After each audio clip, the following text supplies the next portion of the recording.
Hi friends, welcome back to my channel Viya വ്ലോഗിൻ്റെ മറ്റൊരു എപ്പിസോഡിലേക്ക് എല്ലാ കൂട്ടുകാർക്കും സ്വാഗതം.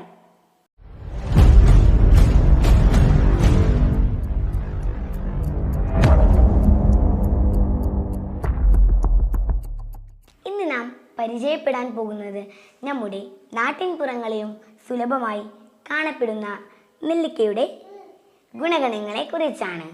എന്നാൽ നമുക്ക് നേരെ വീഡിയോയിലേക്ക് കിടക്കാം. നെല്ലിക്ക അഥവാ ഗോസ്ബെറി. ഈ ഫലത്തിൻ്റെ ഗുണങ്ങൾ പലതാണ്. ഒട്ടനവധി ഔഷധ ഗുണങ്ങളാണ് നെല്ലിക്കയിൽ അടങ്ങിയിട്ടുള്ളത്. ആയുർവേദത്തിൽ നെല്ലിക്കയുടെ സ്ഥാനം ഒഴിച്ചുകൂടാൻ പറ്റാത്ത ഒന്നാണ്. നമ്മുടെ ശരീരത്തിന് രോഗങ്ങളെ പ്രതിരോധിക്കാനുള്ള ശേഷി വർദ്ധിപ്പിക്കാൻ നെല്ലിക്ക കഴിക്കുന്നതിലൂടെ സാധിക്കും എന്ന് പഠനങ്ങൾ പറയുന്നു. നെല്ലിക്കയിൽ അതിൻ്റെ 3/4% വെള്ളമാണ് ഉള്ളത്. അതുപോലെ തന്നെ ഒരുപാട് ജീവകങ്ങളും നെല്ലിക്കയിൽ അടങ്ങിയിട്ടുണ്ട്.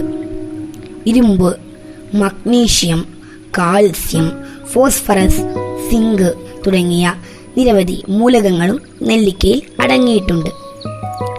വിറ്റാമിൻ സിയുടെ കലവറയാണ് നെല്ലിക്ക. പ്രമേഹബാധിതരായ രോഗികൾക്ക് രക്തത്തിലെ ഗ്ലൂക്കോസിന്റെ അളവ് നിയന്ത്രിച്ചു നിർത്താനും നെല്ലിക്ക കഴിക്കുന്നതിലൂടെ സാധിക്കും എന്ന് വിദഗ്ധർ പറയുന്നു. കാൻസർ സെല്ലുകളെ നശിപ്പിക്കാനും ഉദരസംബന്ധമായ അസുഖത്തിനും അൾസർ, ദഹനക്കുറവ്, പുളിച്ചു തികട്ടൽ എന്നിവയ്ക്ക് ഉപ്പിട്ട നെല്ലിക്ക ജ്യൂസ് കുടിച്ചാൽ നല്ലതാണ്. തലമുടി നല്ല തിക്നെസ്സോടെ തഴച്ചു വളരാൻ നെല്ലിക്ക ജ്യൂസ് വെളിച്ചെണ്ണയിൽ കാച്ചി തലയിൽ തേച്ചാൽ മതി. മാർക്കറ്റിൽ നിന്നും സുലഭമായി ലഭിക്കുന്ന ഈ ഫലത്തിൻ്റെ ഗുണങ്ങൾ ഇനിയും ഒരുപാടുണ്ട്.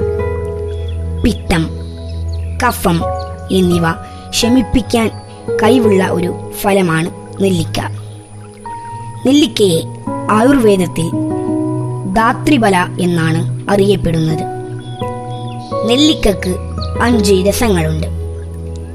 കണ്ണിൻ്റെ കാഴ്ചശക്തി കൂടാനും ശ്വാസം മുട്ടൽ, ചുമ, മലബന്ധം എന്നിവയ്ക്കെല്ലാം നെല്ലിക്ക ജ്യൂസ് കഴിക്കുന്നതിലൂടെ ശമനമുണ്ടാകും എന്ന് ആയുർവേദ ആചാര്യന്മാർ പറയുന്നു. നെല്ലിക്ക തേനിൽ ഇട്ടത് ചെറിയ കുട്ടികളുടെ വളർച്ചയ്ക്ക് വളരെ നല്ലതാണ്. ആയുർവേദ മരുന്നുകളിൽ ഒഴിച്ചുകൂടാൻ പറ്റാത്ത ഒരു അവിഭാജ്യ ഘടകമാണ് നെല്ലിക്ക.